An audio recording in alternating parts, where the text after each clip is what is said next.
বেয়াদবি করেছে, দোলনার মধ্যে ওড়না পেঁচিয়ে মারা গেছে, জানেন? খবর নিয়েছেন কখনো? কোথায় কি করতেছেন আপনারা, একটু খবর নিছেন? এটা আমার এলাকা, আপনি জানেন আমি মাদ্রাসায় পড়ালেখা করছি, সাধারণ শাহজুরের মাদ্রাসায় আমি পড়ালেখা করছি, আপনারা জানেন? এখানে বাঘ আসতো, আপনারা সেটা জানেন? তো না জেনে কেন শুধু শুধু দৌড় মারবেন? এখন আপনাকে তো দেওয়াল দেখে দৌড় দিতে হবে, কন্ট্রোলনেসটা থাকতে হবে।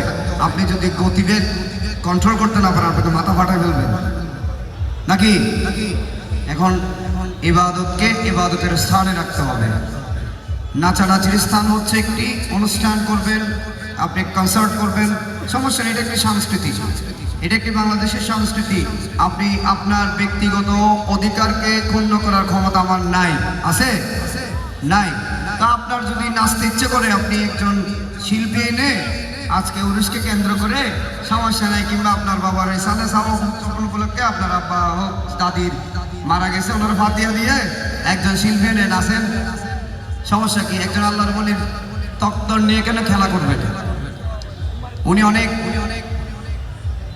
অনেক মানবতার কাজ করতেছে না, করে আসতেছে না, বিগত অনেক বছর ধরে করে আসতেছেন আমরা।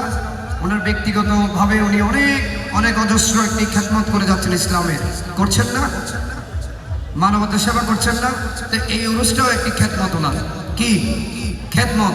তো এই খেদমতের মধ্যে যদি আমরা উশৃঙ্খল কিছু করি, কালকে যখন ফেসবুকে লেখালেখি হবে অমুকের উরুসে অমুকের নাম ধরে আরো, তাহলে আমরা কি এটা ভালো করতেছি নাকি খারাপ? মাজার ভাঙতেছে না, মাজার কি দোষ করছে? মাজারে যারা যায়, মাজারকে নিয়ে যারা ভণ্ডামি করতেছে তারা দোষ করছে, তাদের কারণে মাজার ভাঙা হচ্ছে। মাজার কি গাঁজা খাওয়ার জায়গা? মাজারে কি আল্লাহ আল্লাহ রাসূলের নাম ধরে নাচানাচি করার জায়গা? আমাদেরকে বুঝতে হবে জিনিসগুলো, আমাদেরকে বুঝতে হবে। ইন্নাল্লাহা লা ইউহিব্বু কুল্লু মুখতালিন ফখুর, সীমালঙ্ঘনকারী এবং বিশৃঙ্খলাকারীকে আল্লাহ পছন্দ, যেখানে আল্লাহ পছন্দ করে না সেখানে সাধারণ সমাজের কি পছন্দ করে? আপনাদের স্যান্ডেল থাকলে আমাকে স্যান্ডেল দিয়ে মারেন।